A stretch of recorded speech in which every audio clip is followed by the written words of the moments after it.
Salut à tous et bienvenue sur le journal du geek. Aujourd'hui, on va parler du Samsung Galaxy A51, le milieu de gamme qui succède au modèle A50 sorti l'année dernière et qui se présente comme une version légèrement plus haut de gamme que ce dernier. Pour commencer, on a beaucoup aimé le design au dos du Galaxy A51, surtout son effet prismatique pour la version noire que l'on a testée. L'effet de la coque en plastique sous la main est agréable, grâce notamment au bord incurvé, sans pour autant faire trop cheap. L'encoche en goutte d'eau a laissé sa place à un écran poinçonné pour la caméra frontale, ce qui offre un bel et grand écran de 6,5 pouces. Le A51 bénéficie également d'un module photo carré à l'arrière qui intègre 4 objectifs positionnés en L. Le capteur d'empreinte optique est quant à lui situé sous l'écran et c'est d'ailleurs l'un des défauts qu'on a relevé parce que la configuration était trop longue et on a connu des lecteurs d'empreintes plus rapides. Sur la tranche du bas, on retrouve un port USB-C, un port jack de 3,5 mm, ainsi que son unique haut-parleur. Le Galaxy A51 est aussi doté de 2 uniques boutons sur la tranche de droite, le verrouillage et le volume, ce dernier étant placé un peu trop haut pour que le pouce et l'index se positionnent naturellement dessus. Les couleurs et le contraste de l'écran ressortent bien sans en faire trop.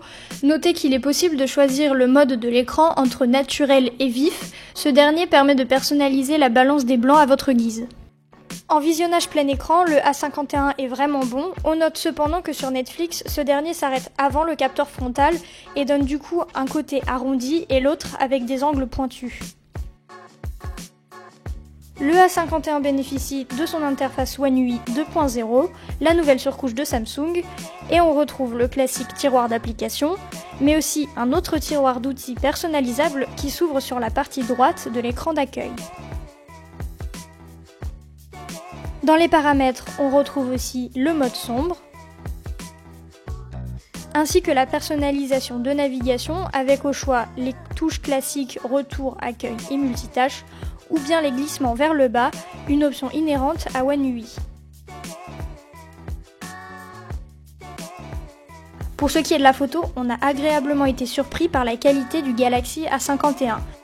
On a alors un capteur principal de 48 mégapixels, un capteur de profondeur de champ de 5 mégapixels, un capteur grand angle de 12 mégapixels et un capteur macro de 5 mégapixels, une première sur un Samsung de la gamme Galaxy.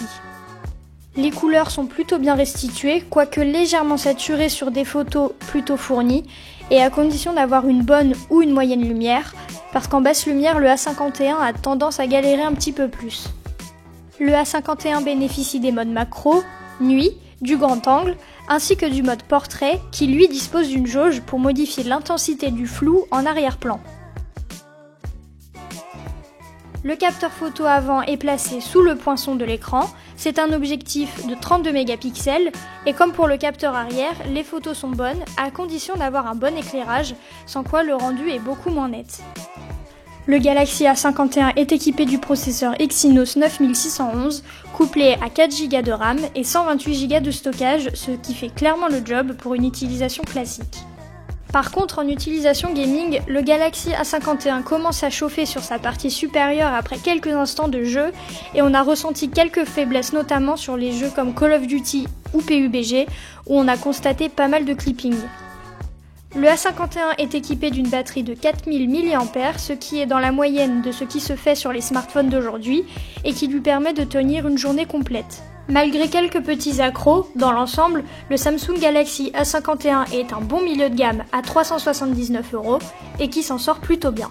Retrouvez le test complet du Samsung Galaxy A51 sur notre site et n'hésitez pas à nous suivre sur tous nos réseaux sociaux, Facebook, Twitter, mais aussi Instagram.